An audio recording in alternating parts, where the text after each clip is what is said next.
Hello friends, कैसे हैं आप। उम्मीद करती हूँ अच्छे ही होंगे। तो आज मैं आपके लिए लेकर आई हूँ क्लास 10वीं के इतिहास का तीसरा लेसन, विश्व के प्रमुख दर्शनों में कन्फ्यूशियस का दर्शन। इसमें मैं आपको कन्फ्यूशियस के विषय में समझाऊंगी कि उसकी क्या क्या देन है। और अगर आपको मेरी वीडियो पसंद आए तो चैनल को सब्सक्राइब करना, वीडियो को लाइक करना, बने रहिए चैनल के साथ। तो चलिए मेरी वीडियो की तरफ। तो आज हम आपको पढ़ाने जा रहे हैं विश्व के प्रमुख दर्शनों में आखिरी दर्शन, कन्फ्यूशियस दर्शन। जब भारत में भगवान महावीर व महात्मा बुद्ध शिक्षाओं का प्रचार व प्रसार कर रहे थे, उसी समय चीन में एक महान समाज सुधारक का जन्म हुआ जिसका नाम था कन्फ्यूशियस। कहाँ के थे ये? चीन के थे। ठीक है। चीन में जब झोउ राजवंश का पतन हो रहा था, बहुत ही फेमस जो है राजवंश था ये, इसका जब पतन हो रहा था तो अनेक राज्यों का जन्म हुआ। ठीक है, जो आपस में लड़ते और झगड़ते रहते थे। मतलब उस समय ऐसा टाइम था कि अलग अलग राज्य जन्म ले रहे थे और वो आपस में लड़ रहे थे, झगड़ रहे थे। ठीक है, आगे देखिए। इस समय चीन की जनता बहुत कष्टदायक जीवन यापन कर रही थी। नए नए राजवंश हो रहे थे, वो आपस में लड़ रहे थे और उनसे परेशान कौन थी? जनता थी। और वो बहुत ही कष्टदायक जीवन यापन कर रही थी। ऐसे समय में चीन वासियों को नैतिकता का पाठ पढ़ाने के लिए कन्फ्यूशियस का जन्म हुआ। अब क्या है, ये एक ऐसा समय था जब वास्तव में ज़रूरत थी चीन के लोगों को किसकी? नैतिकता की। और उस समय किसका जन्म हुआ? कन्फ्यूशियस का जन्म हुआ। जानते हैं कन्फ्यूशियस के जीवन के बारे में। कन्फ्यूशियस का जन्म ईसा मसीह के जन्म से करीब 550 वर्ष पहले चीन के शानदांग प्रदेश में हुआ। ठीक है, ईसा मसीह से कितने वर्ष पहले? 550 वर्ष पहले। कौन सी जगह हुआ? शानदांग प्रदेश में हुआ। बचपन में पिता की मृत्यु के बाद 17 वर्ष की आयु में ही उसने सरकारी नौकरी की तथा कुछ वर्षों बाद सरकारी नौकरी छोड़कर फिर शिक्षण कार्य में वो लग गए। क्या हुआ कि बचपन में उनके पिता की मृत्यु हो गई और छोटी सी उम्र में उन्होंने सरकारी नौकरी की, लेकिन बाद में उस सरकारी नौकरी को छोड़कर वो क्या करने लगे? पढ़ाने का कार्य करने लगे। उन्होंने घर में ही क्या किया? विद्यालय खोलकर विद्यार्थियों को इतिहास, काव्य एवं नीति शास्त्र की शिक्षा देने लगे। ठीक है, अपना इतिहास बताने लगे, बच्चों को जो कविताएं हैं, काव्य दर्शन, उनके बारे में समझाने लगे और साथ साथ में नीति शास्त्र की शिक्षा देने लगे। 53 वर्ष की आयु में एक शहर के शासनकर्ता तथा बाद में मंत्री नियुक्त हुए। मंत्री बनने पर उसने दंड के बदले मनुष्य के चरित्र सुधार पर बल दिया। क्या है इसमें कि जब वो 53 वर्ष के हुए तो पहले तो वो एक शहर के शासनकर्ता यानी शासन संभालने वाले हुए, बाद में उनको मंत्री नियुक्त कर दिया गया। लेकिन मंत्री बनने के बाद उसने क्या किया कि जब भी कोई व्यक्ति कोई अपराध करता तो उसको दंड देने के स्थान पर वो क्या करते थे? उसका चरित्र सुधार पर बल देते थे। उसके आगे क्या है? वे अपने शिष्यों को विनयी, परोपकारी, गुणी एवं चरित्रवान बनाने की प्रेरणा देते थे। वे लोगों को सत्य, प्रेम, न्याय व बड़ों का सम्मान करने का संदेश देते थे। वो अपने शिष्यों को भी क्या बनाते थे? परोपकारी बनाना चाहते थे, गुणों वाले बनाना चाहते थे, उनका चरित्र अच्छा हो, चरित्रवान बनाना चाहते थे। ऐसी वो प्रेरणा देते थे। और वो दूसरे लोगों को भी क्या देते थे कि हमेशा सच बोलो, प्रेम से रहो, दूसरे के साथ अन्याय मत करो, बड़ों का सम्मान करो, ऐसे संदेश वो देते थे। अब है कन्फ्यूशियस की शिक्षाएं। कन्फ्यूशियस ने ईश्वर के बारे में कोई उपदेश नहीं दिया।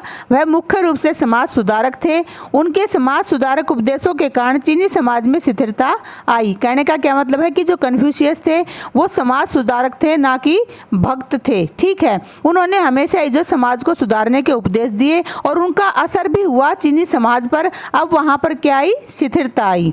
आगे क्या है? कन्फ्यूशियस मत के अनुसार शासक का अधिकार आज्ञा देना और शासित का कर्तव्य उसे मानना है। उसने इस बात पर भी बल दिया कि जो शासक कहता है वो जनता के लिए उचित होता है, इसलिए उसका क्या है? शासक का अधिकार है कि वो आज्ञा दे, और जो शासित है, जो जनता है, उनका क्या है? उनका कर्तव्य बनता है कि जो शासक कहे उसको वो मान लें।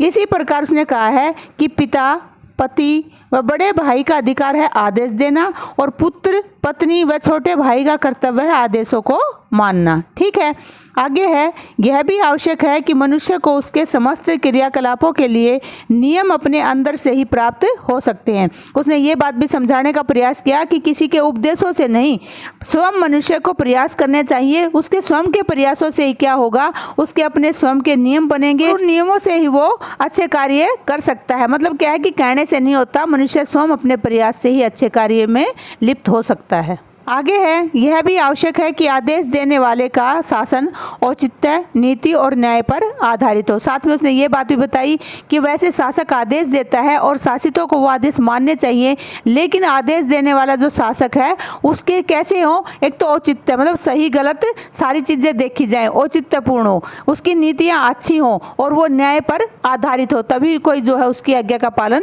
कर सकता है। आइए अब जानते हैं कि अब तक हमने जितने भी विषयों के प्राचीन दर्शन पढ़े उनका क्या निष्कर्ष निकलता है।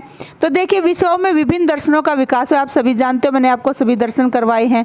इन दर्शनों ने समाज को एकता के सूत्र में बांधने का प्रयास किया। सभी दर्शन एक ही चीज़ चाहते हैं कि समाज जो है वो इकट्ठा रहे, एकता के सूत्र में बंधा रहे, चाहे समाज में कोई भी जाति है, धर्म है, भाषा है, सभी व्यक्ति मिलकर रहें। आगे देखिए, विश्व के सभी दर्शनों का अंतिम लक्ष्य मानव जीवन को आध्यात्मिक एवं श्रेष्ठ बनाना है।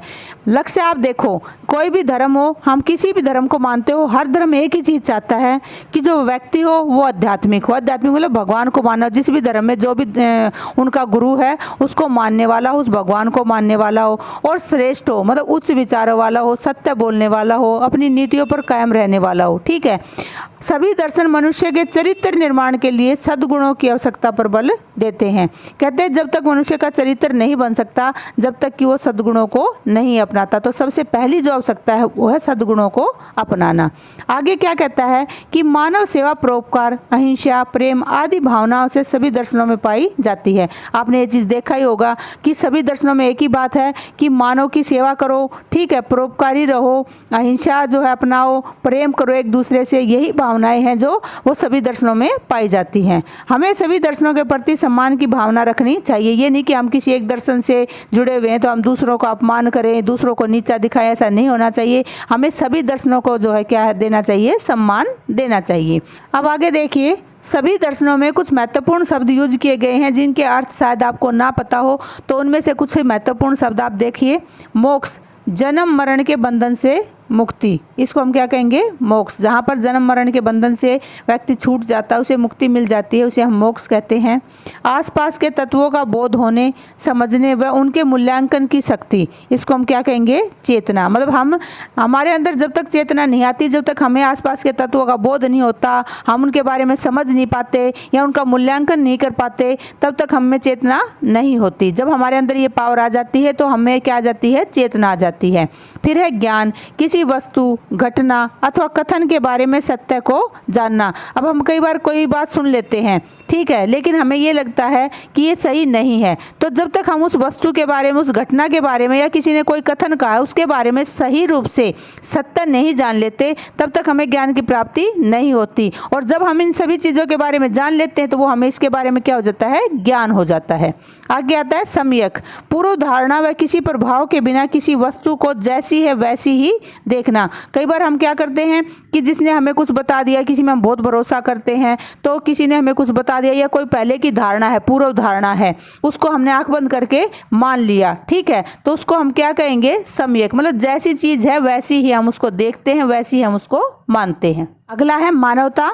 मानवता मनुष्य का वह गुण है जिससे वह अन्य लोगों के दुख दर्द को महसूस करे और उनके सुखी जीवन के मार्ग में बाधक न बनकर उनकी प्रगति व विकास में सहायक हो। मतलब किसी व्यक्ति के अंदर मानवता का गुण है, ये जानने के लिए हमें क्या करना होगा, हम देखते हैं दूसरे लोगों को जो दुख दर्द से परेशान है, अगर उनका दुख दर्द हमें महसूस होता है और हम उनके लिए बाधक न बनकर उनकी प्रगति और विकास में सहायता करते हैं, तो हमारे अंदर क्या है, मानवता का गुण है। आगे है एमरीशा, इसका क्या अर्थ होता है, सत्य और संकल्प, ठीक है। आगे है नैतिकता, किसी समाज के द्वारा बनाए गए नियमों के अनुसार किए जाने वाले आचरण को नैतिकता कहते हैं। मतलब क्या है कि समाज ने कुछ नियम बनाए हैं और अगर हम उनके अनुसार आचरण करते हैं तो हम नैतिकता का पालन करते हैं।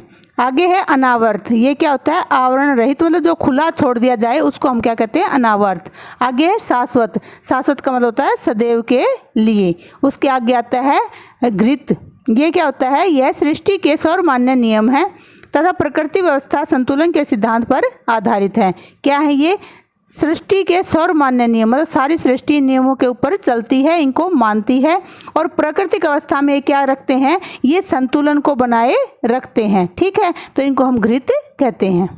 थैंक यू मेरी वीडियो देखने के लिए। अगर आपको मेरी वीडियो पसंद आ रही है तो चैनल को सब्सक्राइब करें, वीडियो को लाइक करें, बने रहिए चैनल के साथ। मिलती हूँ अगली वीडियो में। Bye bye, take care.